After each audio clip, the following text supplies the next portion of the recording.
পুলিশকে অনুরোধ করেছি অবিলম্বে হাইকোর্টের সঙ্গে যোগাযোগ করতে। হাইকোর্টের কারা কখন কিভাবে ওনাদের প্রতিনিধিদের সঙ্গে কথা বলবেন, আমরা অবিলম্বে একটা দ্রুত তারিখ চাই।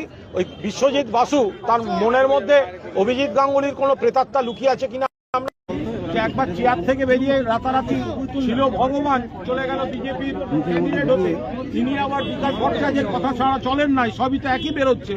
তো এই ছেলে মেয়েগুলোকে কেন রাজনীতির বলি করা হচ্ছে? ফলে পুলিশকে অনুরোধ করেছি তারা হাইকোর্টে অবিলম্বে কথা বলতে।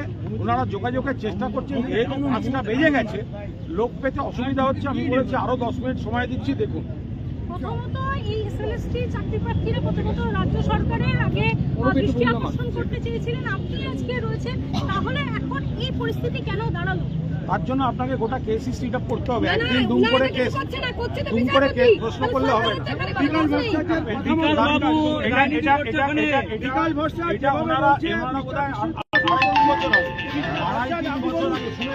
আড়াই তিন বছর আগে ওনারা এটা একটা ধর্ণা দিচ্ছিলেন। সেই ধর্ণায় লোকের যেমন ধারণা ছিল যে ওনারাও মানে এই বিতর্কিত প্যানেল ইত্যাদি ইত্যাদি।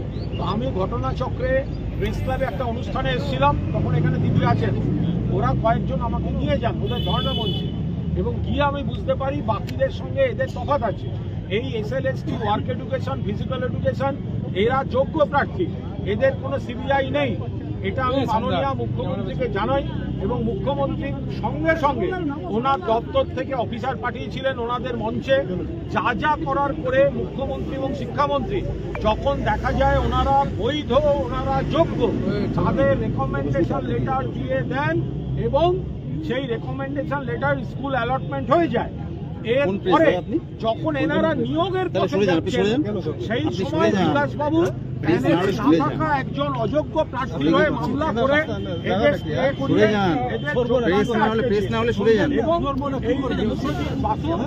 এই জাজের ঘরে দিনের পর দিন হিয়ারিং হচ্ছে, এদের জীবন নষ্ট হচ্ছে, সময় নষ্ট হচ্ছে, টাকা নষ্ট হচ্ছে।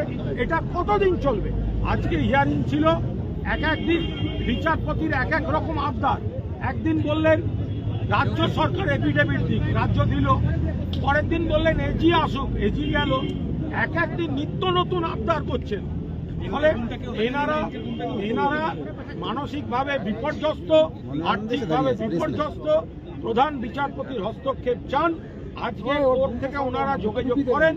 এদের মধ্যে দু একজনের মানসিক অবস্থা অত্যন্ত উদ্বেগজনক। কেউ বলছেন বাড়ি ফিরবো না, শেষ করে দেবো, আত্মহত্যা করব। আমি একজন শুভানুধ্যায়ী হিসেবে ওদের রাস্তায় মাঝ